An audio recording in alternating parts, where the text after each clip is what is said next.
मैं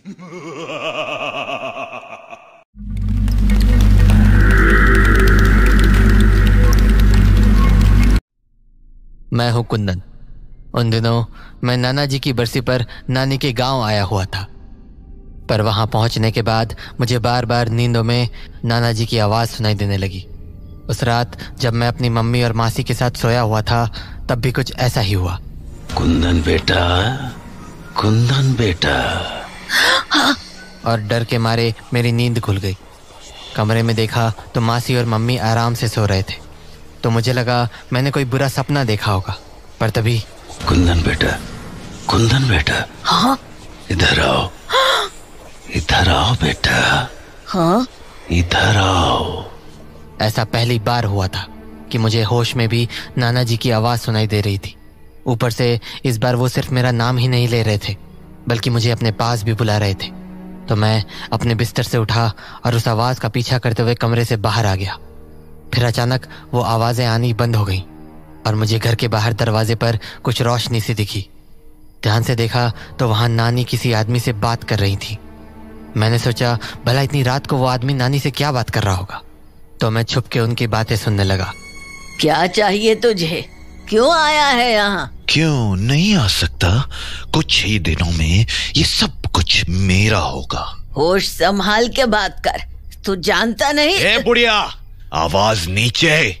भूल मत कि तेरे आगे पीछे अब कोई नहीं है। तो तू मुझे यहाँ धमकी देने आया है? धमकी नहीं रे बुढ़िया, मैं तुझे तेरा भविष्य बताने आया हूँ। चला जा यहाँ से। जाएगी तो तू यहाँ से, वो भी हमेशा के लिए।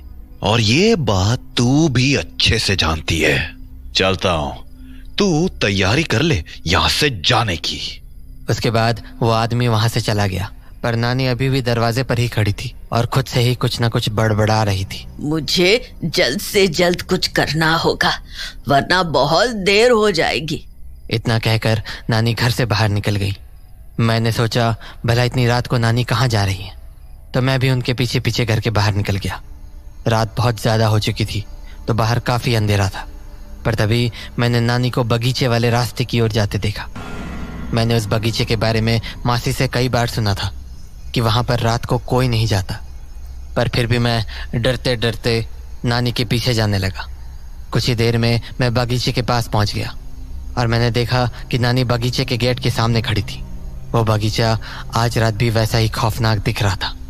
तभी अचानक नानी बगीचे के अंदर चली गई। मुझे तो ये देखकर झटका ही लग गया, क्योंकि अब तक मैंने बगीचे को लेकर जो भी सुना था उससे यही समझ पाया था कि आज तक जो भी बगीचे के अंदर गया वो कभी लौट कर नहीं आया। तो फिर नानी ऐसे कैसे अंदर चली गई? उस बगीचे में हमेशा कोहरा हुआ करता था, पर पता नहीं क्यों अब वो कोहरा छट चुका था। मुझे ये बात काफ़ी अजीब लगी और जब मैं बगीचे के दरवाजे पर पहुंचा तो कोहरा छटने के कारण मुझे बगीचे के अंदर जाता हुआ एक लंबा रास्ता दिखा। मैंने सोचा शायद नानी उसी रास्ते से होती हुई अंदर गई होंगी, तो थोड़ा डरते डरते मैं भी उस बगीचे के अंदर चला गया। मुझे पेड़ों के अलावा कुछ भी नहीं दिखा, पर तभी दूर दाईं ओर पर मुझे एक झोपड़ी दिखी जिसके खिड़की से रोशनी आ रही थी। मैंने सोचा कहीं नानी इसी झोपड़ी में तो नहीं है, तो मैं दबे पांव उस झोपड़ी के पास पहुंच गया और खिड़की के अंदर झांकने लगा। वहां मुझे कमरे के अंदर नानी दिखी, जो सामने की दीवार की तरफ मुंह करके खड़ी हुई थी। उनके बगल में एक बड़ा पतीला और एक खटिया पड़ी थी। उस पतीले के नीचे आग भी जल रही थी। खटिए पर कागज के कुछ पन्ने और एक पेन रखा था। नानी ने वो पेन उठाया और एक पन्ने पर कुछ लिखने लगी। फिर वो पन्ना दीवार की ओर करके खड़ी हो गई। मुझे समझ नहीं आया कि आखिर नानी करना क्या चाह रही है। तभी उन्होंने उस पन्ने को वापस खटिए पर रख दिया और उस पतीले को करछी से घुमाने लगी। मुझे ठीक से तो नहीं दिखा कि उस पतीले में क्या है, पर करछी के घुमाने से वो पतीला तेजी से खौलने लगा। उस पतीले को खौलता देख नानी जोर से हंसने लगी।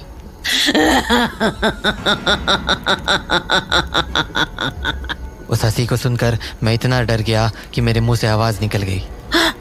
मेरी आवाज़ सुनते ही नानी पीछे मुड़कर देखने लगी, पर तभी मैं खिड़की के बगल में छुप गया और कुछ देर बिना कोई आवाज़ किए वहीं खड़ा रहा। थोड़ी देर तक जब कोई हलचल नहीं हुई तो मैं वहाँ से निकल गया और भागा भागा घर पर पहुँचा, लेकिन दरवाजे पर मेरी मासी खड़ी थी और वो बहुत ज्यादा गुस्से में लग रही थी। हाँ? मासी? कुंदन, कहाँ थे तुम? मासी, मैं वो... कहाँ थे तुम? तुमसे मना किया था ना मैंने रात को बाहर जाने से। मासी वो... कुंदन, सच सच बताओ, तुम बगीचे के पास तो नहीं गए थे ना? मासी, मासी... क्या मासी? बताओ मुझे। नहीं मासी। तो कहाँ थे तुम? मासी वो क्या? वो चुपचाप अंदर चलो। तो मैं जाकर अपने बिस्तर पर लेट गया और सोने का नाटक करने लगा, पर मेरा शरीर अब भी कांप रहा था, क्योंकि मेरी जान तो ये सोचकर निकली जा रही थी कि कहीं बगीचे में नानी ने मुझे देख न लिया हो। इसी डर में मेरी आंख कब लग गई मुझे पता भी नहीं चला। अगली सुबह जब मेरी नींद खुली तो मासी मेरे बगल में ही बैठी हुई थी। मासी? उठ गए तुम? मैं तुम्हारे उठने का ही इंतजार कर रही थी। मासी? अब बताओ, कल रात बाहर क्यों गए थे तुम? मासी, मैं... मना किया था ना रात को घर से बाहर जाने से, फिर क्यों गए थे बाहर? मासी वो मुझे ना रात को किसी की आवाज आती है। आवाज आती है? हाँ। किसकी आवाज? वो नाना की। नाना की? हाँ मासी, मैं जब से यहाँ आया हूँ तब से ही। अच्छा? हाँ मासी, और इसी वजह से मैं रात को ठीक से सो नहीं पाता हूँ। हर रात मुझे लगता है कि नाना मुझे बुला रहे हैं। देखो, ऐसा कभी कभी हो जाता है। हाँ? मतलब जब हम किसी चीज के बारे में ज्यादा सोचते हैं तो कभी कभी हमारे सपने में वैसा ही कुछ दिखने लगता है। ऐसा हम लोगों के साथ भी कई बार हुआ है।